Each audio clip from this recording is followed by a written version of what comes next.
നമസ്കാരം. കുഴിമന്തി കഴിച്ചതിന് പിന്നാലെ ഛർദിയും വയറിളക്കവും. ആശുപത്രിയിലെത്തിയ 4 കുട്ടികളിൽ ഒരാൾക്ക് ഷിഗല്ല. കുഴിമന്തിയും മയോണൈസും കഴിച്ചതിന് പിന്നാലെ ശാരീരിക ബുദ്ധിമുട്ടുണ്ടായതിനെ തുടർന്ന് ആശുപത്രിയിൽ ചികിത്സ തേടിയ 4 കുട്ടികളിൽ ഒരാൾക്ക് ഷിഗല്ല സ്ഥിരീകരിച്ചു. മഞ്ചേരി കാഞ്ഞിരാട്ടുകുന്ന് സ്വദേശിയുടെ 4 വയസ്സുകാരനായ മകനാണ് രോഗം സ്ഥിരീകരിച്ചത്. കുട്ടി കോഴിക്കോട് മെഡിക്കൽ കോളേജ് ആശുപത്രിയിലെ തീവ്രപരിചരണ വിഭാഗത്തിൽ ചികിത്സയിലാണ്. കുഴിമന്തിയും മയോണൈസും കഴിച്ചതിന് പിന്നാലെ വീട്ടിലെ 4 കുട്ടികൾക്കും ഛർദിയും വയറിളക്കവും പനിയും ഉണ്ടാവുകയായിരുന്നു. തുടർന്ന് 4 പേരെയും ആശുപത്രിയിൽ എത്തിച്ചു. കുട്ടിയുടെ 2 സഹോദരങ്ങൾക്കും അച്ഛന്റെ സഹോദരിയുടെ മകൾക്കും മഞ്ചേരി മെഡിക്കൽ കോളേജ് ആശുപത്രിയിലെ ചികിത്സയിൽ അസ്വസ്ഥതകൾ മാറി. അവർ വീട്ടിലേക്ക് മടങ്ങിയെങ്കിലും 4 വയസ്സുകാരന്റെ അവസ്ഥ മോശമാവുകയായിരുന്നു. ലൈഫ് മിഷൻ നിർമ്മാണം പൂർത്തിയാക്കിയ 4 ഭവന സമുച്ചയങ്ങളുടെ ഉദ്ഘാടനം മുഖ്യമന്ത്രി പിണറായി വിജയൻ നിർവഹിക്കും. കണ്ണൂർ ജില്ലയിൽ കടമ്പൂർ, കൊല്ലം ജില്ലയിലെ പുനലൂർ, കോട്ടയം ജില്ലയിലെ വിജയപുരം, ഇടുക്കി ജില്ലയിലെ കരിമണ്ണൂർ എന്നിവിടങ്ങളിലാണ് ഭവന സമുച്ചയങ്ങൾ. 174 കുടുംബങ്ങൾക്കാണ് വീട് സ്വന്തമാകുന്നത്. 2 ബെഡ്റൂമും 1 ഹാളും അടുക്കളയുമുള്ള അപ്പാർട്ട്മെന്റുകൾക്കല്ല പൊതുവായ ഇടനാഴിയും കുഴൽക്കിണറും കുടിവെള്ള സംഭരണിയും മാലിന്യ സംസ്കരണ സംവിധാനവും ജനറേറ്ററും സോളാർ ലൈറ്റ് സംവിധാനവും ഉണ്ട്.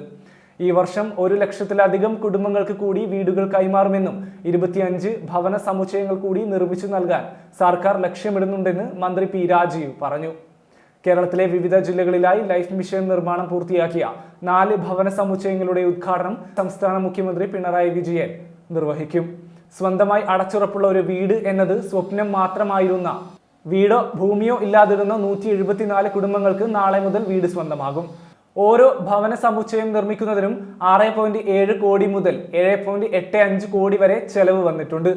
ലൈഫ് മിഷനിലൂടെ ഇതിനോടകം 3,39,822 കുടുംബാംഗങ്ങൾക്ക് വീടുകൾ നൽകാൻ സാധിച്ചത് ഇടതുപക്ഷ ജനാധിപത്യ മുന്നണി സർക്കാർ ഏറ്റവും വലിയ നേട്ടമായി കണക്കാക്കുന്നു. ഈ വർഷത്തിൽ തന്നെ 1 ലക്ഷത്തിലധികം കുടുംബങ്ങൾക്ക് കൂടി വീടുകൾ കൈമാറും. 25 ഭവന സമുച്ചയങ്ങൾ കൂടി നിർമ്മിച്ചു നൽകാനും സർക്കാർ ലക്ഷ്യമിടുന്നു. സ്വർണ്ണ കള്ളക്കടത്ത് കേസ് മുഖ്യ സൂത്രധാരൻ റമീസ് റിമാൻഡിൽ. അന്വേഷണം ഊർജിതമാക്കി ED. സ്വർണ്ണ കള്ളക്കടത്ത് കേസിലെ മുഖ്യ സൂത്രധാരൻ കെ റമീസ് റിമാൻഡിൽ. സ്വർണ്ണ കള്ളക്കടത്ത് കേസിൽ ED അന്വേഷണം സജീവമാക്കി. ചോദ്യം ചെയ്യലിന് വിളിച്ചു വരുത്തിയ ശേഷം റമീസിനെ ബുധനാഴ്ചയാണ് അറസ്റ്റ് ചെയ്തത്. കോടതിയിൽ ഹാജരാക്കിയ റമീസിനെ റിമാൻഡ് ചെയ്യുകയായിരുന്നു.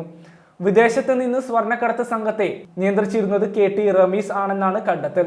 റമീസിനെ ED കസ്റ്റഡിയിൽ വാങ്ങും. റമീസിനെ നേരത്തെ NIA-യും കസ്റ്റംസും അറസ്റ്റ് ചെയ്തിരുന്നു.